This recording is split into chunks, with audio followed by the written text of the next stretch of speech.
Today we are going to be talking about drivers and specifically the GT range from Titleist. Titleist have a number of different club heads within the GT range, all designed to do a completely different job for a completely different golfer. So the aim of today's video is to test each of the club heads, see how their launch and flight characteristics change, and to see which one of those might help benefit your game. Hit more fairways, hit longer drives, shoot lower scores. Let's see how it goes. To make this a fair test and to really try and show you the difference that the club head can make to the flight and trajectory of the golf ball, we're going to use the following four things and try and keep them as standardised as possible. So number one, we're going to use a 10-degree loft on every single club. Number two, we're going to have that in the A1 settings. That's the standard neutral setting for how the clubs are all designed. Number three, I'm going to use a Pro V1 golf ball with all of them. So no differences in the launch or the spin will come from the golf ball. And number four, I'm going to use my shaft out of my current driver that's been fitted for me and my delivery to ensure that any differences in ball flight is purely down to the club head. First up then, we've got GT1. Now, this is a driver that's designed for easy high launch and maximum distance. Super lightweight driver, so potentially here aimed at players maybe of slower club head speeds, looking to maximise their distance, looking for forgiveness, looking to get the ball up in the air and get themselves a little bit further down the fairway. Okay, so GT1, well, first thing, picking it up, I'm obviously used to my GT3 and looking at the club head here, club head looks big. I mean, all the three club heads we're going to test today are actually the same size. They're all 460cc, but club head looks very deep from the face to the back edge, which I think is quite a confidence-inspiring look to it. Yeah, it looks fantastic. I mean, typical Titleist look. If you've played a Titleist driver before, this isn't going to come as any surprise to you. It's got that classic Titleist look. So we've set a series of data screens on the right-hand side to allow us to try and control some of the variables. So this is going to measure things like my club head speed, my angle of attack, which might be factors that could impact the direction the ball might go and the distance it might travel. I think, as we said, we standardised everything else. So let's hit 4 or 5 here. We'll see what we get, then we'll flick through to the 2 and the 3 and have a bit of a comparison. So just going to try and hit these fairly normally, not going to hit them particularly hard, particularly soft, just normal golf swings like I play on the course. Okay, pretty decent strike.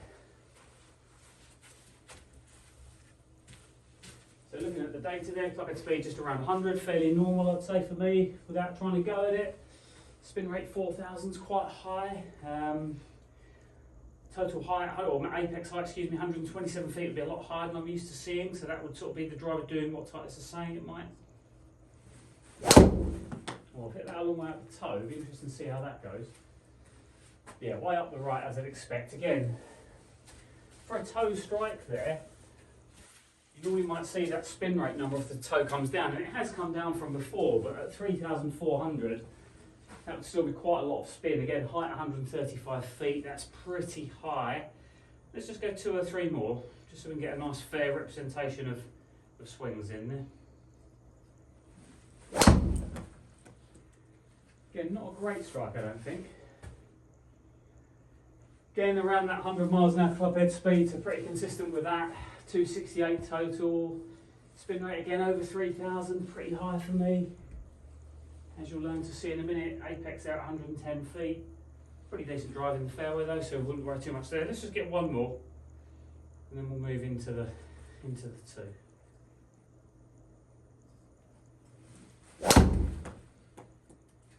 Yeah, again, not a bad strike, might be a touch down the right perhaps.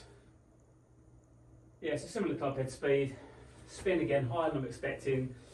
Yeah, I'll pop the numbers up. So the average numbers here on the bottom of the screen now. That's what we've got from this driver. Let's move into GT2 and see what that gives us. Next up we have GT2. Now this is a driver that has been designed to offer loads of forgiveness, so no matter which part of the face you strike, you're still going to maximise your ball speed. So it's not as lightweight in terms of the physical head weight as the GT1, and that's why this has proved popular with lots of players, including some players on the DP World and PGA Tour, who like the increase in speed, particularly on the off-centre hits when they don't quite find the middle of the club face. Okay, next up we have GT2. So very similar to the one actually, very confidence-inspiring look. Face again looks really deep from face to back edge. Head looks big, looks like you could throw it at the ball with lots of club head down there to you, so looks super forgiving. As we've just seen in the sort of summary, not quite as lightweight in the head, but still designed for maximum forgiveness, maximum ball speed, no matter where you hit it off the face. So Same as before, let's just hit 3 or 4. We'll just hit these as normal drives. Obviously, we've got a bit of an idea what we're expecting to see from the 1.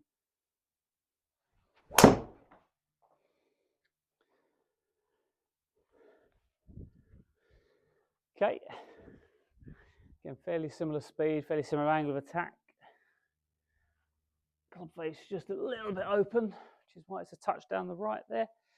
So again, for me, they're not a huge difference between 1 and 2 in that swing. Certainly no quicker with the club head speed. That felt like a decent strike. Yeah, pretty neutral again. Club head speed down a bit. So interesting there, a couple of miles an hour quicker just across those 2 swings with the 1 than the 2, and that would be what the 1 is supposed to. It's lighter. I will swing it quicker. So again, if you were a player that's prioritizing club head speed and more distance, you've got to probably move the 1 a little bit faster than the 2. So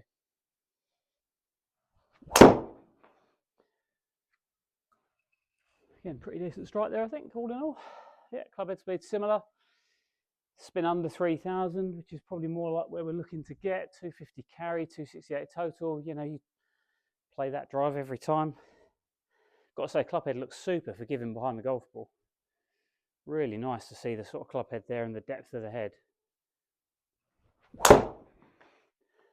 Terrible strike there, really high and out the toe, that one. You can see that's what's giving it quite a big bit of draw, and that's maybe what we said earlier, wasn't it? Hit it high and out the toe, you normally expect that spin rate to come down, which it has done there, which is what's helped maximise the total distance. But same as with the 1. I'll pop the average of the numbers on the screen. Let's go and hit the 3, and then we've got all 3 there to compare. Last but by no means least, we have the GT3. Now, the GT3 is designed for players with a consistent strike on the club face. So this is players who are able to find the sweet spot most of the time. What they've done with the GT3 is add a CG track to the sole that allows you to move the centre of gravity within the club head, so you can really start to optimise where your strike is, try and position the centre of gravity in a similar place to maximise both your distance and your spin. Okay, final driver here to test. We are now into GT3, and this is actually the driver that I play.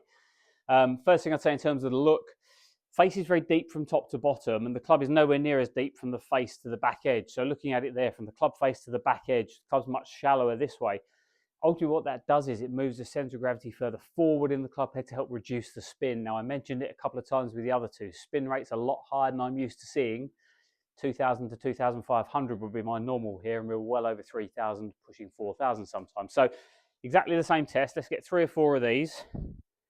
Again, first impression there, looks super comfortable behind the ball, which is probably no surprise given I've hit lots of shots with it. I'm pretty comfortable with the look overall. Pretty decent strike there to start with. Typical ball flight for that me there, a little bit of a fade. So again, 248, 100 miles an hour club head speed, fine, 248 carry, 273 total, 2,600 spin. So that's looking more where we are, 88 feet of apex. We were well over 100 before. So obviously a much lower ball flight there. Still a similar delivery of the club in terms of speed and angle of attack. Oh, a little bit toey again. That'll be interesting to look at.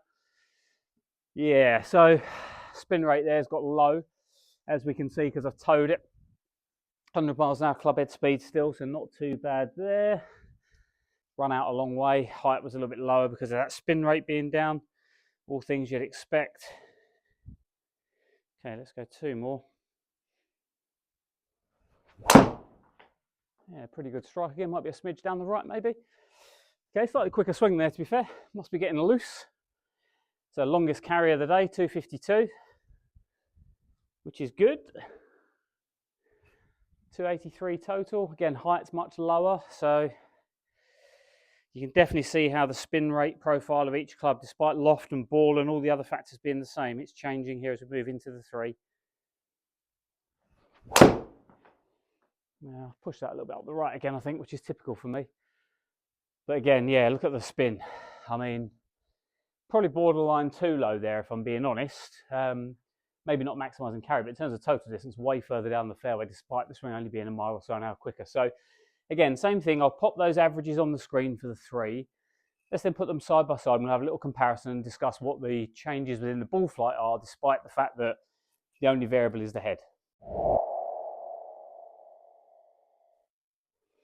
Okay, so we've hit all three drivers there, and we've just loaded up a couple of screens here, just to take a little look at a few bits. So the right-hand side here, we've got the white circle is the GT1, the orange circle the 2, and the blue circle the 3. So when we look at total distance there, you can see the 3 is obviously much further down the fairway than the 1, although there was a good, decent strike with the 1 here that nearly got into the same realm. So there's definitely an argument that these sort of 5 swings here, the swings aren't as good. And then when you start to look at these other ones, you know, the 2 here with the GT2 and the 1 with the GT1, that they're much closer. But I do think it's interesting that, you know, every one I've hit with the GT3 is clearly the furthest up the fairway and the straightest. You know, that ultimately for me is what fitting's all about. You can see that there's a reason I've been fit into that club, and it's because it provides me both the most accurate and my longest tee shot. So it's a bit of a no-brainer from that point. I think looking at the left-hand side here, I think looking at the ball flight is quite interesting. Clearly the blue, which is my GT3, is much lower. Second, we've got the GT2 and then we've got the GT1 there. So Titleist will tell you that the 1 will launch higher than the 2 and the 2 will launch higher than the 3. And as we said earlier, trying to standardise all of those conditions, we can definitely see that's the case. If we pop the table view on there, so over on the right-hand side here, first of all, club head speed. So interesting, a little bit slower with the 2. Now, you know, we are humans playing a game. Ultimately, you know, we're not perfect. I'm certainly not perfect, as you've just seen from those drives I've hit there. So there will be some fluctuation in that. But, you know, sort of less than 2 miles an hour here between my quickest and my slowest average. You can see here the ball speed with the GT3 is much higher. If we look at the carry number there, I'm 238 with the GT1, 242 with the 2 and 247. So I'm 10 yards longer here from the 1 to the 3. And then when we bring that spin rate, which we mentioned earlier, 3,500 average here, 3,000 here, and just 2,000 here, albeit one that had very low spin on it, that's what's making that difference. You know, that's what's allowing me to carry it further and maximize my distance up the range. So, you know, my total distance there, I'm nearly 30 yards longer in total and 10 yards longer in carry. Really interesting. Again, you can see the height there, I guess, particularly maybe these last two, the angle of attacks there were almost identical. Wasn't quite as up on it with the GT1 for whatever reason. So I might want to retest that at some point just to see why that was. But 3.5 degrees up with both of these, which would be about normal for me. You can see a difference here in the spin rate of nearly 1,000 RPM. You can see a difference in the launch angle here. And again, the reason that this one here is not quite getting as far down the fairway, so 260 total versus nearly 280, the launch is much higher with much more spin on it. You know, the trajectory is just not appropriate for the club head speed I'm delivering. And one of the biggest comments I would hear people say would be that, you know, their swing's not consistent enough, or they're not going to see any difference between one model and the next. And I think, you know, my swing's reasonably consistent, but you can see, I think, quite big differences there. And, you know, whilst it's certainly true that you can't guarantee a driver fitting, you're going to hit it 20 or 30 yards further. If you put the right driver in your hand, I think as this sort of chart on the right-hand side or in the center of the screen now shows, if I put that GT3 in my hand, I'm clearly increasing my chances of hitting the ball further up the fairway and nearer to the target line more often. So hopefully you found that interesting. Let us know if there's any questions you've got about that, whether it's driver fitting or equally anything you'd like to see in any future videos. Let us know. Hopefully you enjoyed that, and see you all soon.